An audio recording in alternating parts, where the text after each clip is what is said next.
Meron na pala tayong malaking kawa dito mga guys. Na first time ko nga magluluto ng pansit na ganito karami. Kaya sana mga guys magustuhan nga ng mga pagbibigyan natin. Na pumunta nga ako ngayon dito sa my school. Kasi yung iba dito mga guys, dito na nag-evacuate sa sobrang taas ng tubig. Hello po.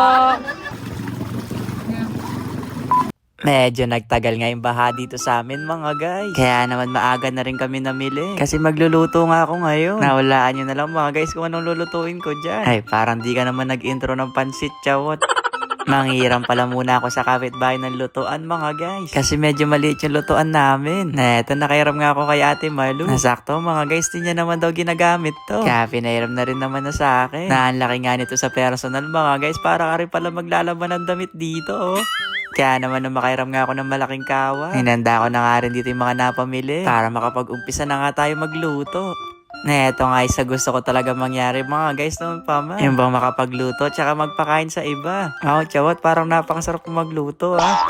Siguraduhin mong masarap yan. Pero sasarap nga to mga guys kasi may mga kasama ako dito. Na nagpatulong nga ako dyan kina ate. Kasi mas expert nga si ate sa paghiwa na ng carrots. De mga guys, kapag maramihan talaga yung niluluto, kailangan marami rin yung tumutulong. Na kung ako lang kasi dito mga guys, baka imbis na maging merienda tong pansit, maging almusal na to bukas. Chot! Mabilis lang din naman din namin tong nahiwa. Kaya naman tara, lutuin na natin tong mga guys. At nang mapuntahan na nga natin yung mga nasa evacuation center. Na grabe no mga guys, ilang araw na nga kaming baha dito. Kaya may mga ibang bahay na rin na sumuko. Hindi na kinaya. Nabuti na nga lang din talaga mga guys, meron second floor yung bahay namin dito. Kasi kung wala mga guys, baka sa ibang bahay ako nakatira ngayon. Pero wait lang mga guys, lagay lang muna ako ng pamintang duwag-duwag dito. Para ba mas sumarap tong niluluto nating pansit. Naglagay na rin ako ng chicken cubes, oyster sauce. Natansyahan lang din mga guys. Nasa mga oras nga na yan. Bini-wish ko din na sana masarap nga tong maluto natin ngayon. Kasi marami na makakatikim dito. Pero sa amoy nga nito, mukha naman siyang masarap.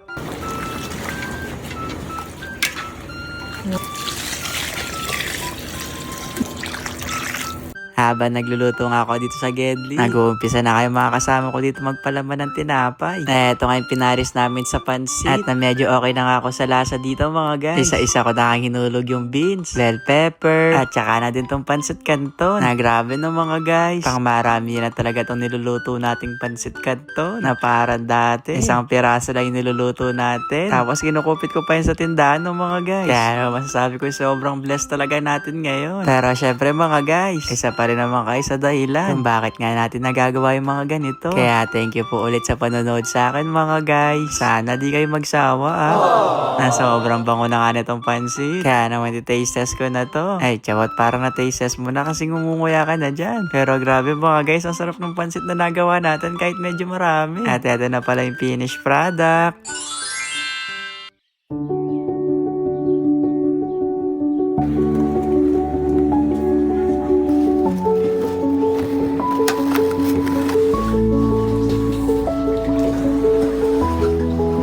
Sige ako na lang dito.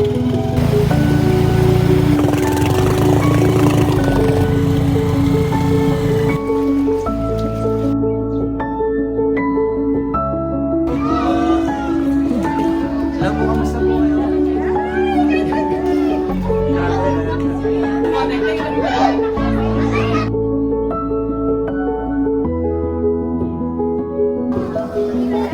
Hello po.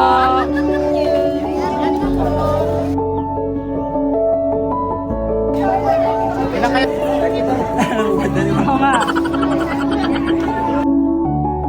Saya lang sa puso mga guys kasi nakakapagpasaya tayo ng tao dito. Ay, ang problema lang mga guys, nasira yung motor namin dito. Na paano kami uuwi nito mga guys. Pero ang mahalaga, napasaya natin sila at nating maayos ngayon niluto natin mga guys. Na di na namin pinagtulak si Reyna Elena kasi masakit na daw yung paa niya. Natinry nga namin dito itaob yung motor mga guys para matanggal sana yung tubig sa tambutso. Na grabe, tingnan nyo, dami pala niyang nainom na tubig oh. Kaya yung motor namin dito mga guys naka-standing ovation. Na tinatry pa nga namin diyang ayusin kasi medyo malayo-layo pa yung bahay namin dito mga guys. Ayun lang, bye-bye!